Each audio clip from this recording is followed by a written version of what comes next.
I'm on A major, my pointer is behind the red.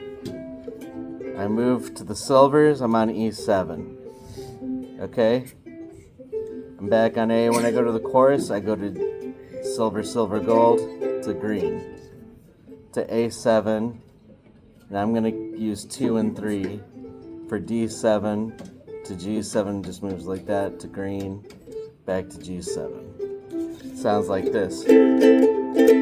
Shh, I'm trying to make you a video, jeez.